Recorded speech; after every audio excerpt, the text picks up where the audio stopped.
Florida.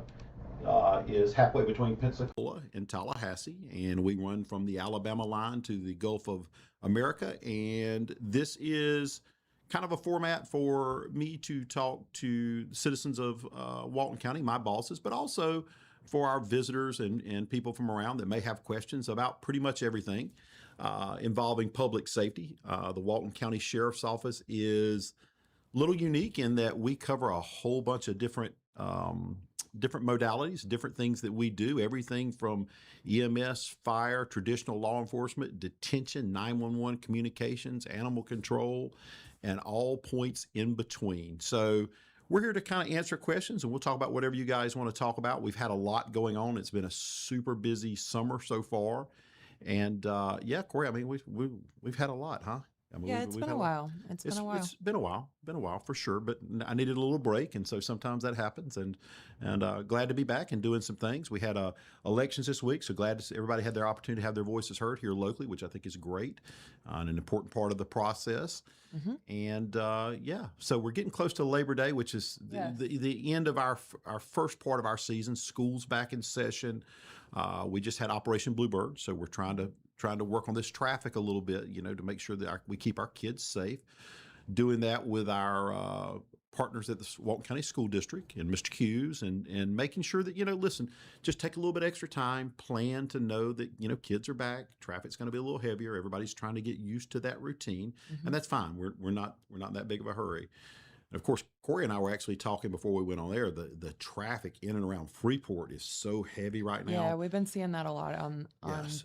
and I know that's on the forefront of people's minds, just getting that. Well, it's forefront of my mind every time I'm stuck in traffic there. It's pretty intense. But I mean, listen, it's a good and it's a bad thing. It's people going to work, it's people getting jobs and paying bills, but it definitely speaks to the need for infrastructure there, you know, particularly around Highway 20. And I know that road is being expanded there. I know they're doing some things, but wow, it's a lot going on.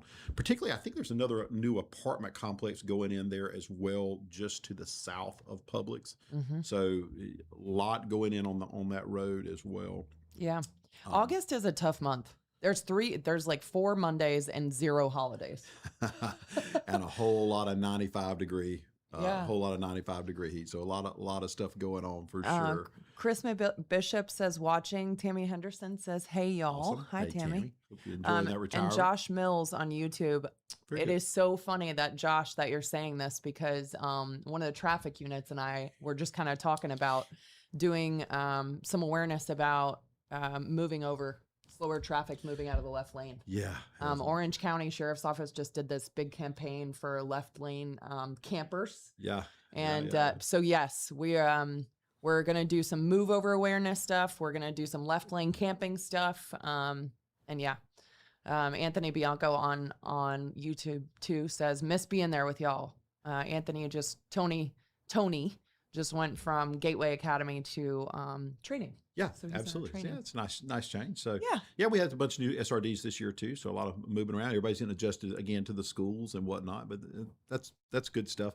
You know, I want to go back to this traffic thing for just a second too. And I think our traffic units, you know, listen, they're very busy, and nobody likes just citations. And you know, contrary to popular belief, we don't actually fund ourselves on traffic citations, but they are an important way to help slow traffic down. So we certainly don't want it to come to that, but we want you guys to, you know, just be safe and slow down, take a minute. If you're not moving with the flow of traffic or overtaking traffic, you don't need to be in the left lane. And that seems to be a problem for some folks. We definitely have some struggles there, but we're going to work on trying to educate some folks with that, and you know, hopefully improve the flow of traffic. So, What are some of the big things that you see coming up for the sheriff's office that you're excited about? well, we got quite a bit of things on a couple of different areas. You know, one, I'll jump to the fire side for just a second. We got our perinatal certification coming, which we're only the second in the state to achieve that. I think that's pretty phenomenal. Of course, you know, Chief Davis, our newly promoted to fire chief, we're proud of him and that opportunity there.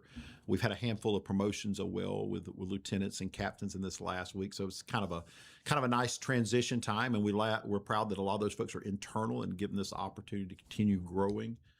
We've got a lot going on there, and I will tell you, you know, this is not a formal announcement, but we've got something big coming in a partnership where we believe that we're going to do something pretty unique in regard to stroke care here in the rural community, and we're working on that partnership so that we have an ambulance dedicated to stroke care victims, trying to get them to the closest facility. And one of the things that happens when an individual is suffering stroke is, the sooner we can get them specific care to that, the better it is. And we're hoping to have an ambulance that will meet them prior to arrival at a facility to start administering care. Looks like we're in the early stages of getting that approved and worked on. And I hope we're going to have a really big announcement of that in the next 6 months as part of a rural care grant. But man, what a life-changing thing that would be for us to be able to provide that stroke unit out in the rural community. So we're cautiously optimistic about that, and we hope that that thing is going to come to full fruition. We received partial funding on that grant, but we need to get it all to make that viable. So we're excited about that. And our fire rescue side of the house does so much with community health and some of those the programs. the community paramedicine program, and then Care the air at home. there's a lot going on there. And our SO rating is about a 4 now. We're trying to push it down to a 3, which is really good, and we're super pleased with that. Obviously, when you're dealing with rural hydrants, that'll always be a little bit of a challenge there too, but super pleased with what's going on with that. From the law enforcement side, or the policing side, if you will, it's been a very, very busy summer, and we've been very productive. I think many of you have seen some of our bigger cases. You're familiar with there's murder cases this year. We spent a lot of time and effort, and I would say this about particularly the latest murder case that we've just resolved with arrest.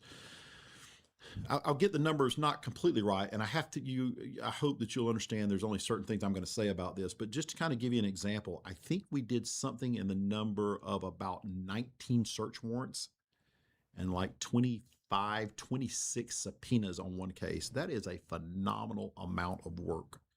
And when you realize the work that our investigators, our deputies, our analysts did to get this case, to make successful arrest and to get warrants issued, pretty incredible. I'll just be blunt with you. There's a lot of places can't turn out that kind of search warrants and that type of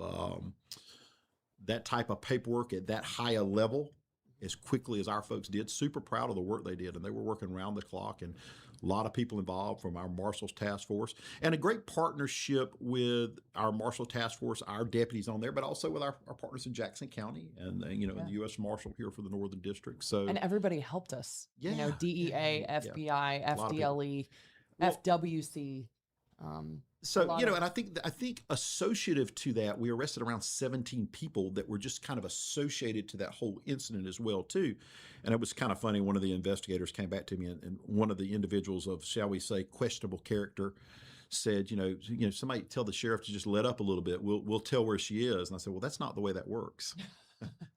I'm not in the negotiation business when it comes to that kind of stuff. So, but anyway, we were glad to get that resolved, and then the next phase is to move to a successful prosecution. And I think people forget that this case was so complex, because not only are we working the homicide investigation, we were working to try to locate a suspect. Yeah, so there's more, and again, there's still a lot going on here.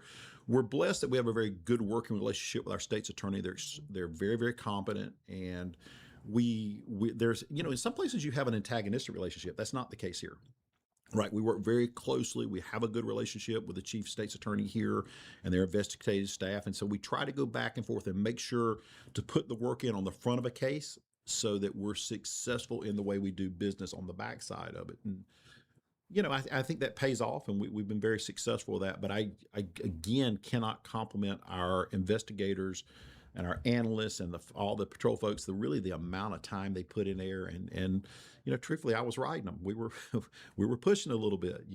I joked with the captain when I said, if I call you at 2:00 in the morning, I don't want to hear you sleeping. I want to hear you working. So yeah, I'm joking, but obviously, they understood the assignment, and they got after it and did a great job with it. So yeah. Deborah Lee McCormick says hello. Eric Hello. Aiden says, what's up, Sheriff, brother? how are Sheriff you? Aiden. Good to see you. Good to see you, Sheriff. Kelly Misner says, continue to do great things. Bravo. Rich Foster.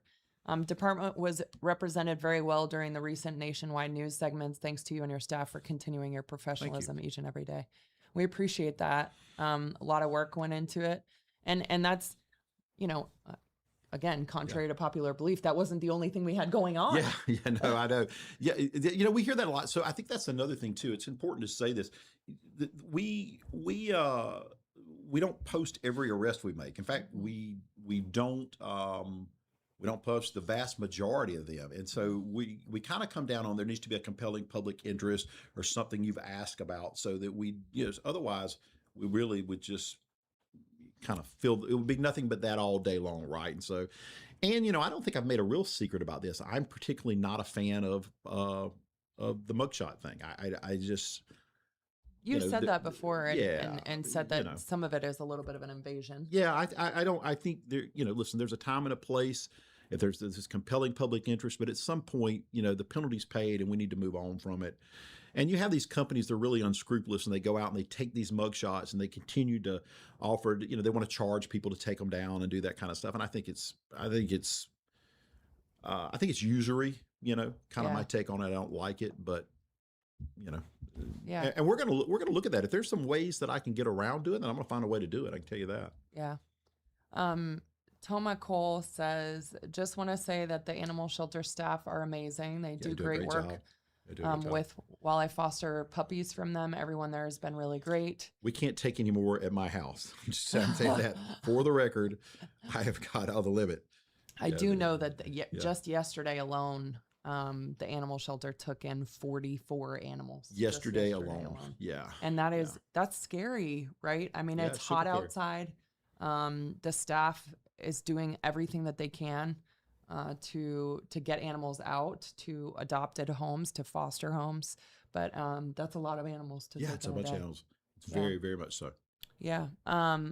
Redman on YouTube said Leon County Sheriff's Office does not post mugshots anymore. Yeah, if I can get to where I don't post them, I'm just going to be blunt with you. I don't think I would do that if I can find a way not to do that illegally within the law. I'm not hiding them from you. I just think that they're, you know, if there's a compelling public interest, then yes, but you know, I really kind of struggle with it a little bit. Yeah, aside from public safety. Yeah, aside from a public safety issue, I just don't particularly love it. You know. Yeah. We had some, aside from the homicide case, we've had some other cases since we've been live. Again, it's been quite a long time. But overall, you sit in StarCom meetings. We have quarterly meetings. Right. Knock on wood, our criminal activity as far as car burglaries, residential burglaries that we were seeing 10 years ago, 5 years ago. Listen, we've trended way down. We have very, very good numbers. The catch-22 is, you know, don't let up because they're going down. You know, it's not, listen, it's not magic they're going down. They're going down because we're doing things that we need to be doing. The reality of it is you cannot stop what you're doing. And I think sometimes that's a little bit of a challenge. You say, well, we don't need to do X, Y, Z because we don't have I think we had, and I'm going to make these numbers up, but it's pretty close. Let's just say we had, you know, 400 burglaries in 2014, and now we have less than, you know, 70, 60, 50. Wow. Well, we must not need to do X, Y, Z. And no, you can't stop. That's the reason you have less than 50, you know, and so you have to stay on top of it. And it can be difficult. It can be difficult to make people understand that sometimes, even in our own agency, you know, they're like, hey, do we need to do this anymore? Yeah, we still need to do it. Yeah. So. Laura Lee Sparks says, well, it starts with the department's social channels. Right now we post mugshots because under Florida law, it's required. Yeah, we're required we're required to release them. We get asked for these released daily, and the way they're tied, there's a computer system, the way it's tied, so they're pulling it all at one time from our system. So we're trying to figure out a way that that you know, maybe we're making it too easy. Maybe that's part of it too. But, you know, let's be blunt for a second. The second I do that, somebody will say we're trying to hide them. So you have to know there's a little bit of a no-win in that. But I'd rather come down on the side of there's just a lot of people get caught up in this, you know, and so I'm trying to find something that makes sense, some middle ground. Yeah. But what's essentially happened is they're bridging from our system. It's not us necessarily putting them up like that. They're being bridged from our system. Yeah. So, and by law, technically, I don't have to release it to every 30 days, but, we're trying to be open and transparent about part of this. It's just being, I won't say used against us, but it's not what the intent was, I don't think. Yeah. And you're not seeing, again, we arrest double digits every single day. And on our social channels, you're not going to see those mugshots. Yeah, you won't see. You only see a handful of those. You're not going to see 95, maybe 97% of those mugshots on our social. Absolutely.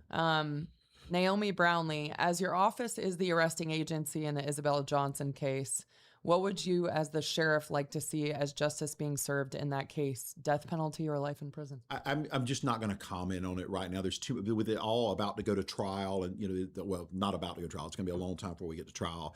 I just need you. I hope you'll understand. I'm probably just going to refrain on that right now because there's still some open billets about how these things are going to be charged. So I'm probably just going to hold on that one for right now. Okay.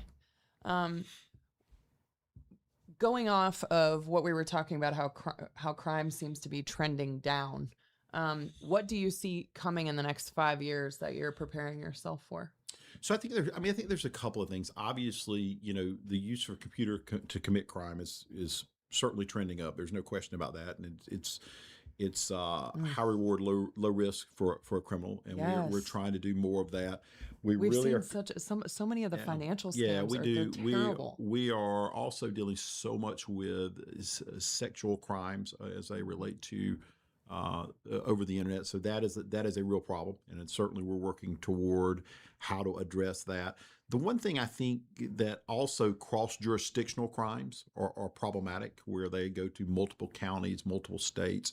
We're pretty blessed here that locally, whether your surrounding counties, whether that's Okaloosa Bay or your local jurisdictions, we have a really good relationship. So we have good working relationships, whether it's Sheriff Ford or Sheriff Aiden or the local PDs. Here, I mean, all that works. Chief Hurley and I, we all get along well. So there's none of that type of issue. But however, that the fungibility of crime, the way it can move, I think is going to be problematic now. Yeah. That's a real challenge. I mean, it's just the speed of technology is phenomenal. Yeah. We are kind of blessed to be in an area where we're not a Miami or a Jacksonville or a Escambia County. Yeah, but it's also not. But it's also, again, I don't want to overemphasize this, but it's also not all luck either. It's from putting in the time and effort, and it took a while to get to these kind of numbers. And these numbers happen at the same time the population is going up and the tourism is going up. So you have these kind of two things that really technically, when your population goes up and your tourism goes up, you shouldn't be trending down, but we are. But I recognize that is. Listen, when it's going your way, you don't trip yourself when you're running downhill. You try and take advantage of it as much as you can. Yeah. So. Laura Lee Sparks says that's the jail system, not your social channels. I don't think there's a requirement there. I think maybe you misunderstand what I'm saying. It's the way they're being pulled from. So, like, for instance, I'll use a newspaper or folks like that. When there's a bridge to our system that allows them to do that, we're trying to find a way to work that where on our public records request that we don't have to provide that bridge. We're just trying to find a way with not being obstructionists, but at the same time, listen. Just to be clear. We have to provide, if you're asked for it, we have to provide those pictures. 100% have to provide it. The question is, how efficient do I have to be providing it? Does that make sense? So I can't stop you. I can't stop someone from getting these pictures and posting them online. Full disclosure, I cannot stop that. What I can do is I don't necessarily have to be super efficient. But again, people will be unhappy about that. I'm just trying to find what is the fairest and right way to do this. Yeah. So. You're talking about the difference between somebody who's arrested for an open count of murder and somebody arrested for petty theft. Or whatever, underage drinking or possession of drugs or whatever. I mean, it's just a balance on this thing. Yeah. Angie Hogabim says there's always room for one more. Yeah. At your house. Not at my house. Animal. Not at my house. Anthony Bianco on YouTube, on the flock camera vandalism, I'm hearing people trying to label them as speed cameras as if that justifies it. Can you clarify for the uninformed? No, so it's kind of an interesting point. Flock cameras don't monitor speed. They don't run your tag. They don't do anything like that. They take no different than, we were actually talking about this before. People that take pictures of and post on, like, social media sites, take a picture of a tag. That's what they do. They take a picture of a tag. Until you actually run the tag, then you don't. That's the only way you find out where a vehicle is. It doesn't even tell you who owns the vehicle when you do that.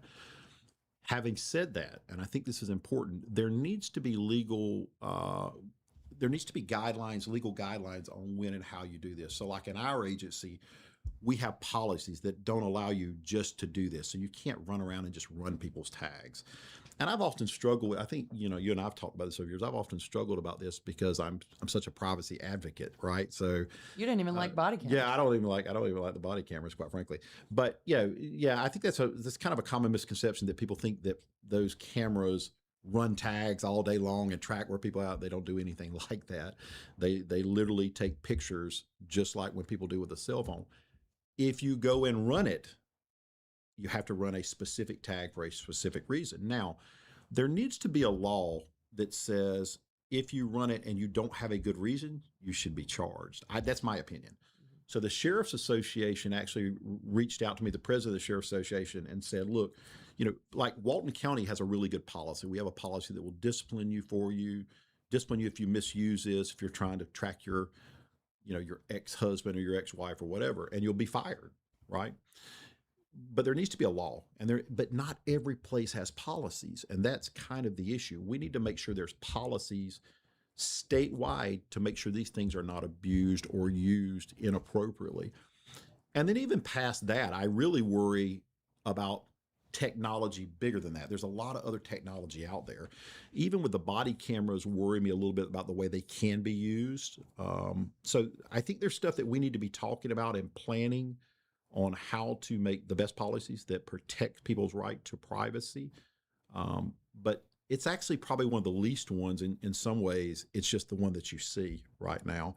But there are other things out there that quite frankly, scare me a little bit. They give me a lot of concern. And I think we as professionals, there needs to be strong both policies and state laws to make sure that we protect the people that we're working for, and by the way, and protect ourselves too. But it is absolutely untrue to say that it's running every tag going there, or tracking everybody going there. It's absolutely not true. So, and it's a tool, right? Yeah, it's a tool, but there's a lot of tools, and some of the other ones scare me a whole lot more. I have struggled a little bit with the drones and facial recognition and some of that stuff that's coming down the pipe. Listen, it's not going away, so we have to start thinking about what rules do we put on it. You got to have these license plate readers have been around since the 80s. Maybe the Disney's use them. There's been on the bridge. You've seen them. There have been cameras on DOT probably for maybe 20 something years. People pass them all the time. So you go through a toll and it's taking a picture of your license plate. Exactly. Everyone actually that one does every one of them. Flock doesn't do every one. Doesn't run them all. So. But it's one of those things where we just need to be talking about all of these things and about protecting. So I'm glad the Sheriff's Association asked me to work on this, and myself and 3 or 4 other sheriffs from across the state are looking to try and help put together a policy for agencies that don't have them, but also to take to the Florida legislature and say, look, there needs to be some protection for everybody in this thing. To make sure that there are guidelines and that there are guardrails, but not just for this. I think everybody needs to be aware there is some really powerful technology coming. That this is not the powerful technology, but there is powerful technology. And I don't want to wait until that's being used. Here's what happens. People start using the technology and then they go, oh, how should we do it? Well, the rules need to be in place before you start using it. And that's what I want to do. I want the rules in place. And I'm glad that Walton County has been recognized as a leader in this and the way we're doing business. But, having said that, we still need to be thinking about what's coming, because a lot of this stuff it scares me. It worries me. Yeah. I just want to make sure that we're doing this, that everybody is doing this appropriately. And you said that LPRs have been around for a while. I mean, some agencies 35 plus years. You can put them in your cars. If you put them in your cars, which some agencies do, They put them in cars, and you roll around people's house. It could literally run all day long, every day at somebody's house. Now, I'm not talking about flock. I'm talking about license plate readers. That flock is just a company name. If you put them in a car, like if I put them in a patrol car, An LPR, a license plate reader, right? Okay. I could run around running tags continually as I drove down neighborhoods, and I don't think that's right. I don't think that's fair, and I don't think that's appropriate, right? So we set limitations on this. And I think there should be limitations in law on how they're used. And, you know, again, I'll go back to the Panhandle. I know Sheriff Ford and I in Bay County and Sheriff Aiden and I talked about, we set limitations for our folks. We set policies and limitations. I just think there should be a state law that also says, if you do this outside the box, you should face a criminal penalty. There's something called David, which is there's about 10 systems that really give us a lot of information on people, way more than a flock camera, way more than a flock camera. And if you misuse one of those systems, you face a criminal penalty. You can be arrested. And we have seen people arrested, fired and arrested for misusing those. I think there should be some type of penalty associated with like a flock camera as well too, for misuse, but also for the new technology that's coming, because there is new technology coming for sure. So, and we were talking about it. There's people. So every time somebody takes a picture and they put it on a like website, say you're aggravated at somebody. Yeah, you're aggravated. You take a picture at their on, driving and you post it on social media. Right. That's the same thing flock camera does. It's no different. No more information. No more. Less. No more. No less. Right. Elizabeth Hanks says, thank you for looking into removing Facebook mugshots. Some arrests due to lesser offenses do not justify the doubling down on public humiliation. I agree. I cannot agree any more about that. I think it's, if I can do it, you know, and we're going to figure out how much lawsuits we're going to face. I can't be frivolous with the public's money, but if I can find a way to do this, I'm going to do it. Like if I can find a way to do it, I'm going to do it. I think, but I don't want to mislead anybody, because they're always available. They're always going to be able to request them and get them and post them. I'm not going to be able to stop that. I'm not going to be able to stop that. We, as an agency, our policy, I think Corey and I will kind of continue to use the same policy we have on when we post a mugshot. If there is a compelling public interest, and we have kind of a list of what is considered compelling, seriousness of crime, criminal history, something the public has been asking about, we'll try and put it up, that we'll still post those, or risk to the public. Those 4 things will still get a release. So, you know, if the governor's arrested tomorrow in Walton County, guess what? His picture's going up, right? If the senator's arrested tomorrow in Walton County, their picture's going up. That's a reality. And by the way, right? We've done that with our own employees. Yeah. So we, you know, that's kind of our rule, and that's where we're going to stay with. But for the rest of it, I'd like to find a way. We try not to put those people up on our Facebook page. And I can tell you, we get no small amount of emails saying, why didn't you put their picture up? You're hiding for them. So people realize half of you are saying you shouldn't be doing it, and half of you saying you're hiding when you don't do it. My job is to do what we think is the right thing and the fair thing. It's not to try and curry to everybody. So I'm going to do what I think is right and fair. And I think and I'll probably be wrong. I think what bothers me, you, and why we have this discussion is that as a society, we don't let them serve their sentence and be done. Yeah. As a society, we make people serve life sentences for things that they've done 10, 15 years ago. You see it constantly where people pull up a mugshot from I think it's wrong. However long 100%. ago. So I think that is the biggest thing, is that we know the unintended consequence of that mugshot being published is they'll never be able to live it down. I'll go back to, we even go back to the flock for a second. We had somebody that was complaining about that I know for a fact is posting pictures of cars all the time. And I said, it's the same thing. Yeah. Well, that's okay. I should be able to do it. I said, well, okay. Yeah. And going back to that, you know, we're getting a couple questions about on YouTube and X. Are you saying that you can't track people with flock cameras? Not without requesting it first. No, you have to request it. So let me tell you how that works.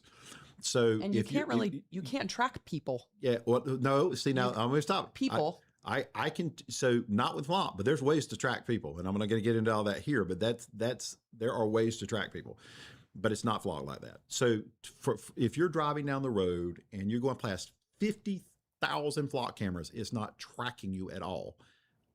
Here's the exception to that.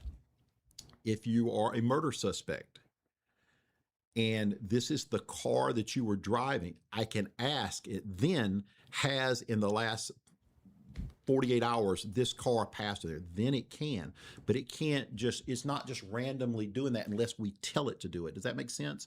So it's not running 40,000 cars and it says, tell me, did Corey DeBridnia pass by here? It doesn't work like that. You have to ask it, and you have to have a legal reason to ask it. So you can't just randomly go, tell me where Mike Atkinson went all last week. And if you are doing that, then you really should go to jail. Quite frankly, you should be arrested.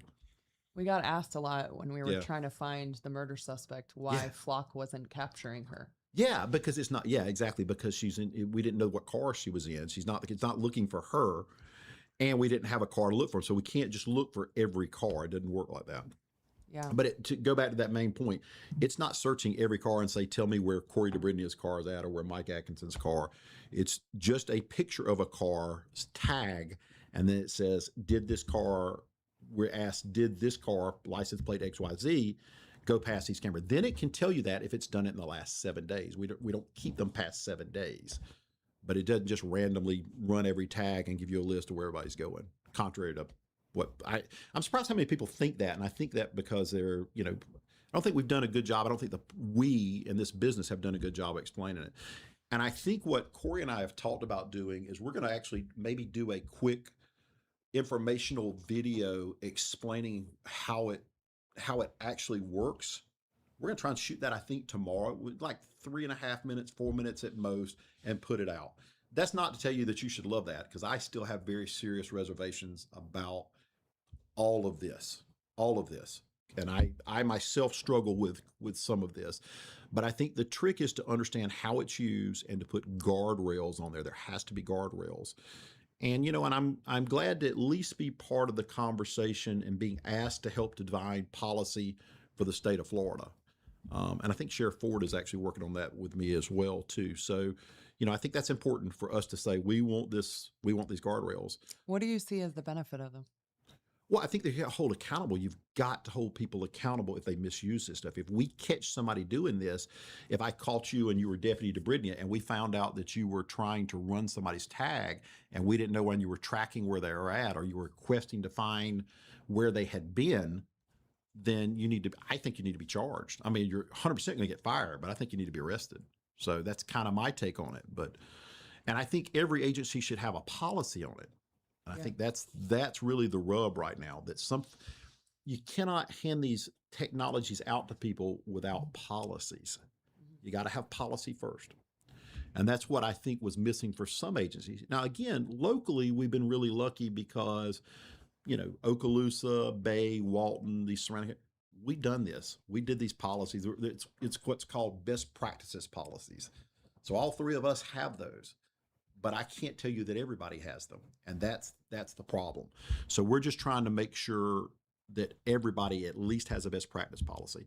And I think ultimately we've got to go in front of the Florida legislature and say, look, you need to put some penalties for misuse of this. But I would say this, but I want to say this to everybody listening to this. This is, I won't say it's the least powerful, but it's close to the least powerful thing that we have, if I'm being honest with you. And of things that are coming, there is some seriously strong stuff coming, and we need to be talking about strong technology coming, and we need to be thinking about guardrails now on that, because here's the truth, it's not going away. You yourself, you the public, are using this technology every day. And so we in public safety, we're not going to be able to not use this somewhere down the line. We have to put guardrails on it. And I think the fact that we're talking about it, I think this whole conversation is really good. I think it's important because I'm a huge privacy advocate. Well, I'm going to challenge you then. Come on. So what do you think is a benefit to having LPRs? The 1,000 sex offenders that we went back and found that we were looking for, that we know have helped through there, the hundreds of arrests, literally probably in the thousands of arrests that we've been able to make and find. There was a child kidnapped in Marion County in the last 2.5 months, sexual matter Amber child Alert kid. went out. And the Amber Alert went out. They had the tag number. They put it through flock, and they found her within 35 minutes. So, yeah, that's the benefit. You can't argue with the benefit of that. There's no doubt. If you know the vehicle that you're looking for, and then you can tell it to look, it will tell you, did it pass there? You can't argue that. The effectiveness is unquestionable.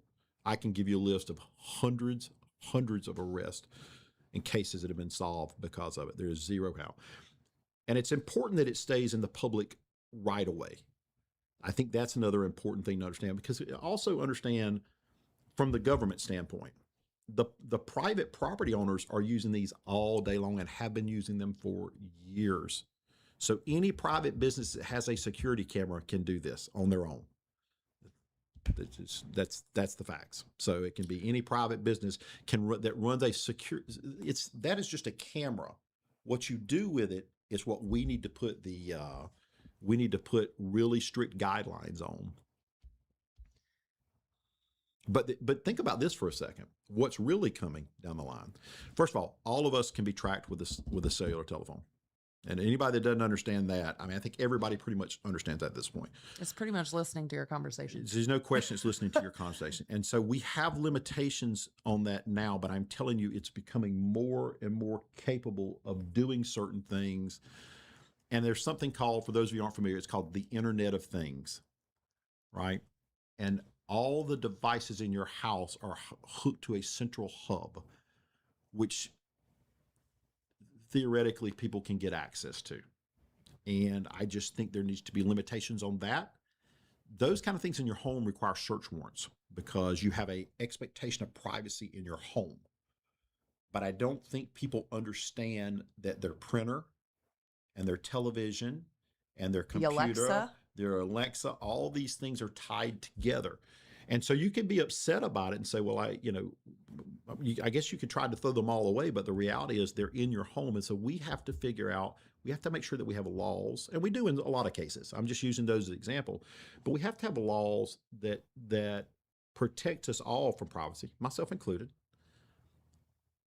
but that think about what technology is coming next. Because it's here. It's here. We've just got to manage it appropriately. And there are very real concerns. I have very real concerns.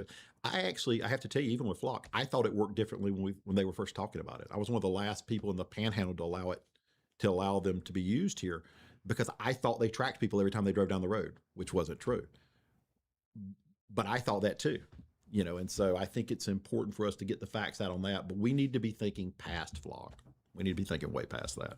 And so we're in the process of doing that. Do you think that I think people have a legitimate fear? Oh, there's no question it's legitimate. And their fear stems from putting a tool in somebody's hand who misuses it. Absolutely. But really, that happens with other technology every single day. Well, they've had this tool. It's important to understand they've had this tool for, 25, 30 years, some version of this tool for 25 or 30 years. And there's more coming. So we've got to put a stake in the ground on a couple of things and have really strong penalties for misuse of this stuff. Bottom line, it's no different than a camera, or a wiretap of your phone. We can do it. We've been able to wiretap people for, 40 years using, hard lines and cell lines and whatnot. You just have to have certain parameters around it. And I think that's the key. And you have to be able to hold people accountable. Whether they're a cop or not, doesn't matter. If they're misusing it, then they become a criminal. Yeah. That's a criminal act. No different than somebody spoofing a phone number and calling you. No different in any way, shape, stealing your or form. money. Absolutely. Yeah. Sorry, we kind of jumped around, so I want to address some of the Flock stuff. Rich Foster said, "Here's a thought: don't violate the law, and then there's no need to worry about LPR, cell phone tracking, and facial recognition." Well, see, I still worry about it though. Honestly, I don't want to live in a police state, so I'll start with that. I don't want to be under constant surveillance. I don't want to live in that world like that. So it's a balance. I think on a public roadway, the fact that DOT cameras there, that doesn't, and the fact it's not retaining it and it's just taking pictures, that doesn't bother me as much. That was made it much easier for me to accept and understand. I don't want, me personally, me personally, I don't want facial recognition cameras tracking everywhere we go in there. That scares me. That scares me. But it's out there, and there are places that do that. So, you know, I think in there places where you have public gathering, I don't like that. I don't like that. Does the fact I don't like it doesn't mean it's not going to happen one day, but I don't like that. But on the right of way, in the, driving down the road, yeah, that's a little bit different because it's not tracking you. Yeah. Unless there is a reasonable suspicion to do that. There's a vestatory reason that somebody writes out and document, I can get there on that. But the rest of it, I'm concerned about. Yeah.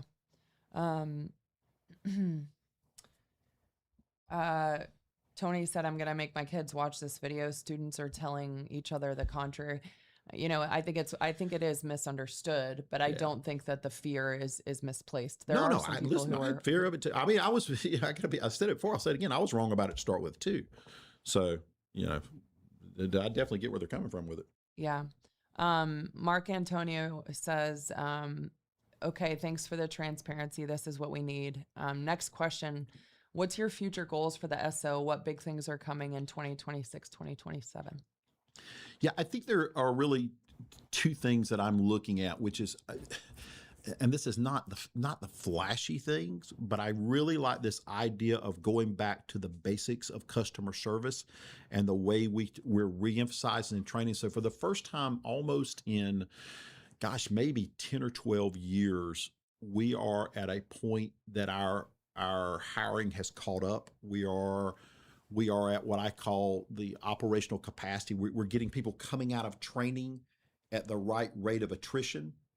And with that, I think we're really going to double down on some of the things that I think can impact people. We have mental health deputies now, which I can't remember the total number we have at this point. I think we're slotted for 6. I think we got more than that now. I know for a fact we added another 6 or 7. So we have deputies. So for instance, if that are specially trained, and they volunteered to do this, by the way. We did this with Northwest Florida Help, who are helping provide that, where just say you go out there and this person is having a substance abuse crisis or a mental health crisis that could have ended in an arrest, but what they actually need is treatment. And these deputies, because they are familiar and trained, they are able to try and get them into the more appropriate health where the jail may not be the right stop for them.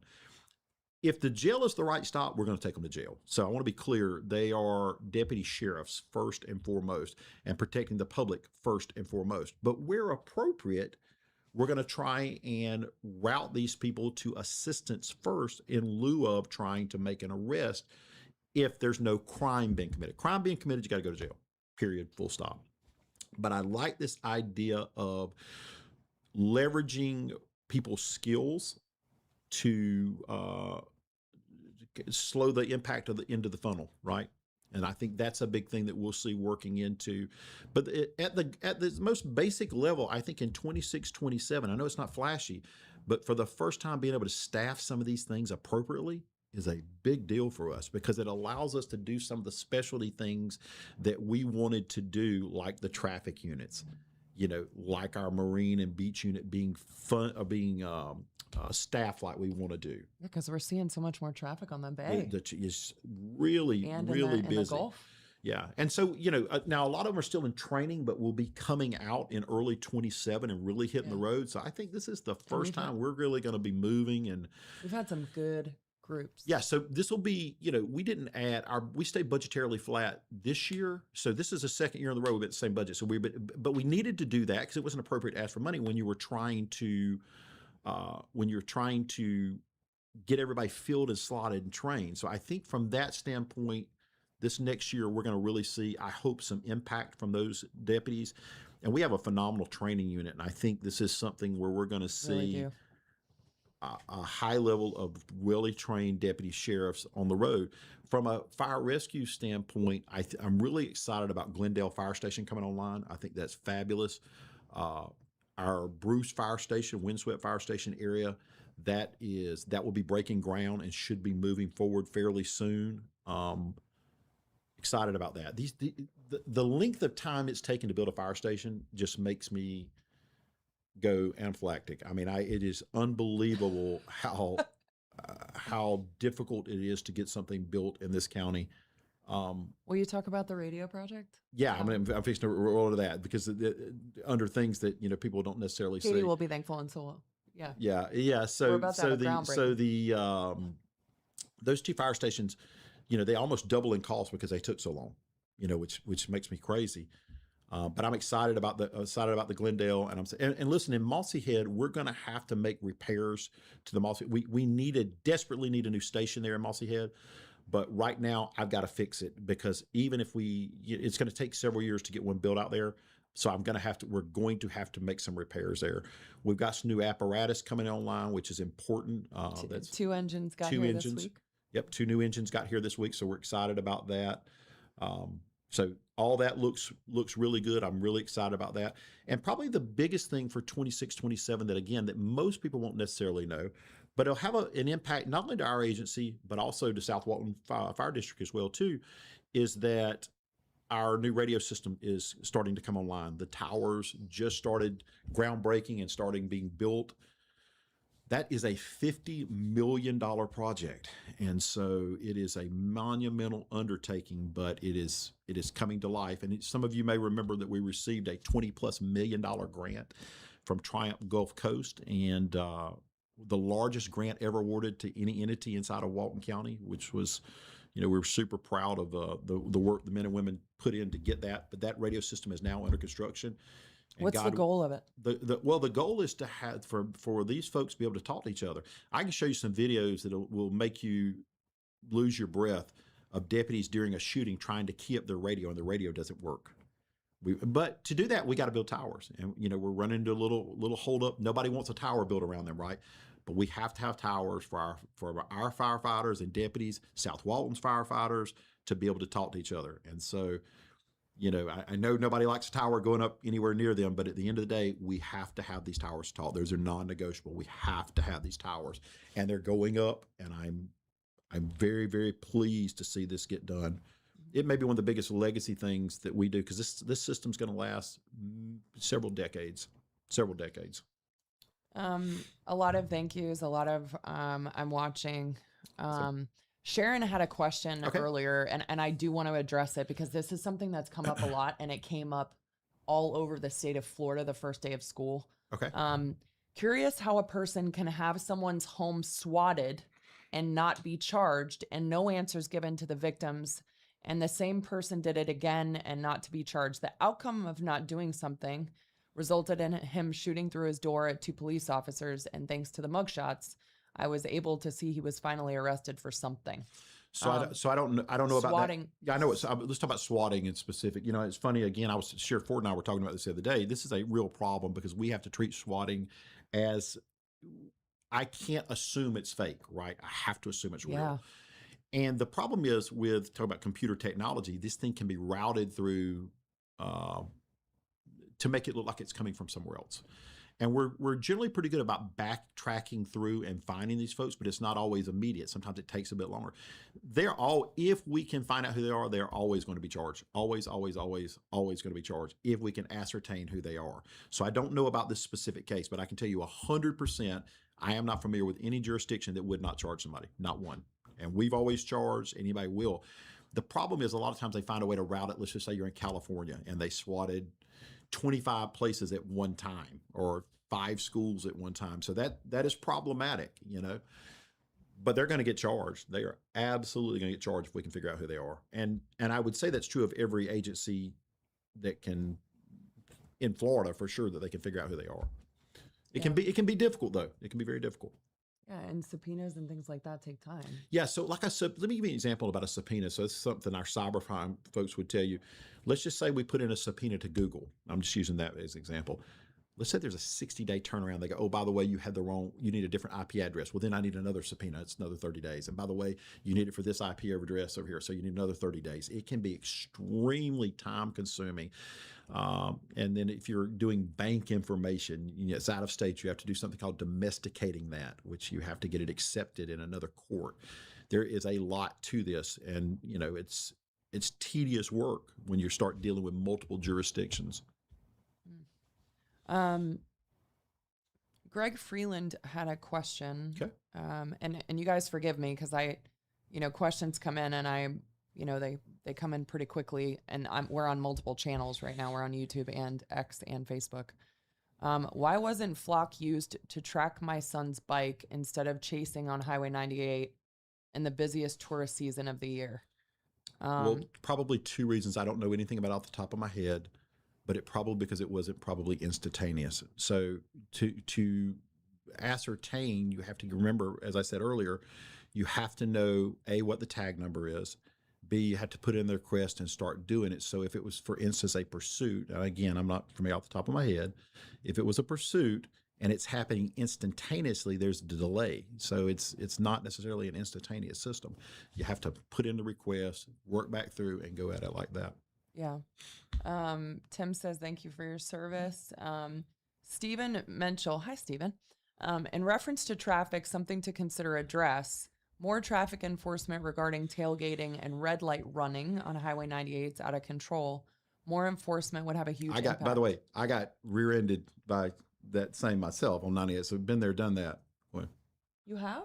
Yeah. Oh, I did not know that. Yeah. Oh, wow.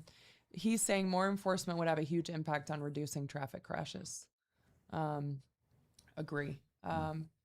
Mark Antonio, how long have you been the sheriff and how much longer can we count on you being our sheriff? I have a hard time thinking this county will be as safe without you. Oh, no, there's a lot of competent, capable professionals in the sheriff's office, and we spend a lot of time working on giving you, I think, with succession planning, a lot of capable people. There's a lot of people going to do it a whole lot better than I will one day. I've been sheriff for 18 years. 18 years I've been the sheriff now. And so obviously at some point, I'm going to get too old to do this. And so somebody younger, better, brighter, whatever, is going to come and do it. So, but thank you. Roger Manning says, build those towers. We're trying.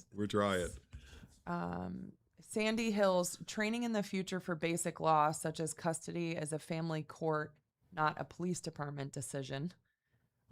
Teaching basic legal skills to new hire continued CEUs. I'm not sure what the acronym for CEU is, but continuing education, I would assume. But yeah. What is she asking? What was the question? I'm not sure. I think like custodial family court. Not using the police department or the sheriff's office to make those decisions to get involved in family. Unfortunately, the sheriff's office is tasked with that by law in Florida. So the sheriff is different than the police department. The sheriff's the chief executive officer of the court, or we're the arm for the custodial part of the court to handle that. So believe me, that is not a fun thing to be engaged in. And unfortunately, she actually makes kind of an interesting point. We expect our deputies to know everything about criminal law. We expect them to know everything about traffic enforcement, right? And we expect them to know everything about what goes on the beach. And we expect them to know everything about potentially if they come across someone that has a potential stroke or autism awareness or mental health issues or how to deal with substance abuse. And my point is, there's a bunch of stuff for a public safety professional to know these days. And we try very hard to keep them trained on what it is.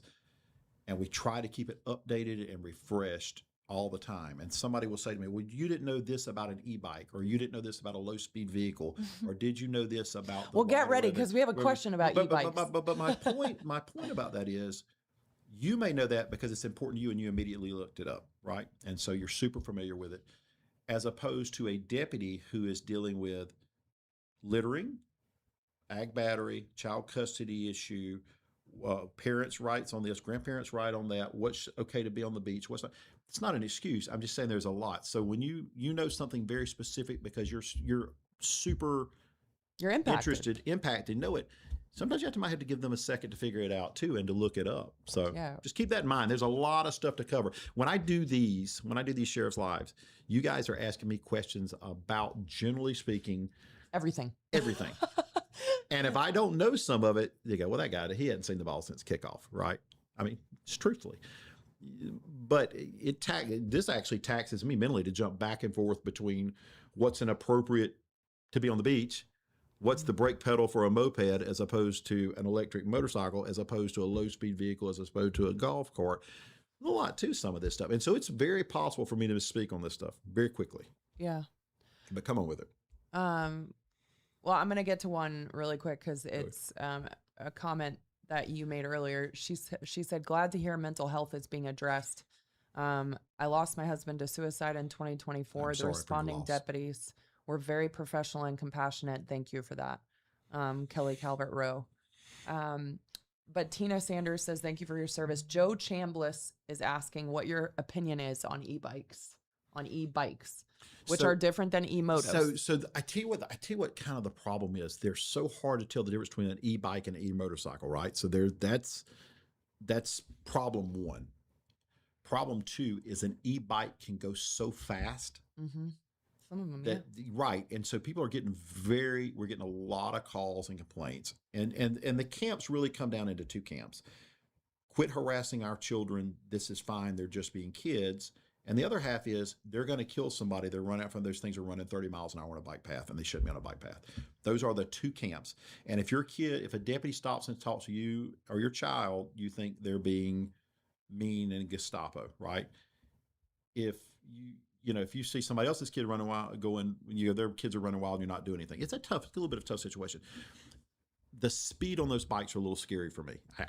They are. And I think on a bike path, I think they're too fast for a bike path. However, I don't want them on the roadway. Now, let's get down to brass tacks. They are legal in the state of Florida. So what I like, if they have pedals, well, let's get into that. By definition, if they have an e-bike, if they have pedals, they're an e-bike.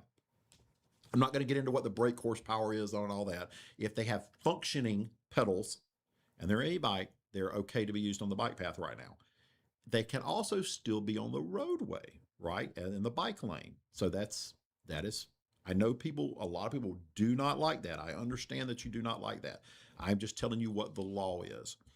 The other side is the e-motorcycle, which can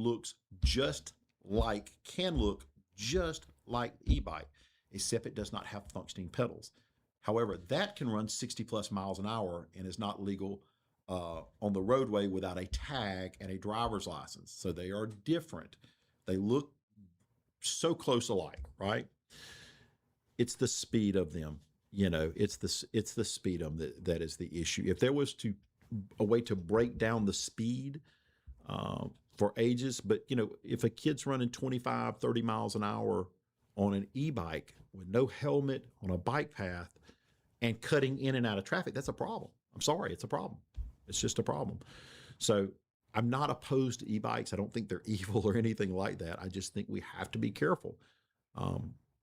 Maybe that's the short version of it. Yeah. It's kind of like a low speed vehicle and a golf cart, which are again legally not the same thing. They're not good or bad. It's how you use them that becomes the issue. Yeah.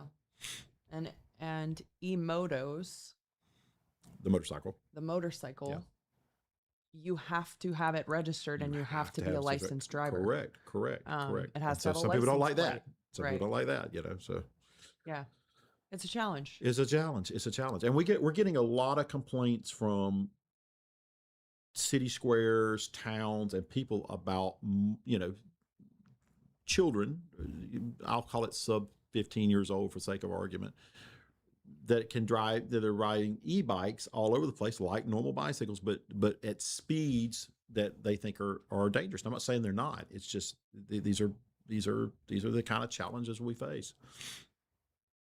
So we've been on the air an hour. Yeah, about an hour. We talked a little bit before this about how long we wanted to stay on. Yep. We have a few comments just saying, thank you, great job. What do you want people to know about now that school has started? We're getting into the fall season. What's a message that you want to tell people before we go off air? Listen, here's a short, easy message. You have a lot of dedicated men and women that work at the Walton County Sheriff's Office that want you to be safe and enjoy your time here. And if you live here, we work to serve you, right? And we try to be better at the way we do our job. We're not perfect in the way we do it, but we try real hard to get better every day in the way we do our business. And we try to be open and accountable the way we do and provide our services to you. And I would leave you with this. I'm very proud to represent the men and women of this organization. I'm proud of the job they do every day. And we look forward to hopefully doing this again. Maybe it won't be too long the next time, but a lot of that has to do with sometimes I just need a little bit of a break, and I need a little bit longer one this last time, but maybe we'll be back before too long. And so as always, if you have a question, email Corey at Corey. What's your email? I'll put it in the comments, and it should be in the comments. It's just PIO, which stands for Public Information Officer at waltonso.org. It is the pinned comment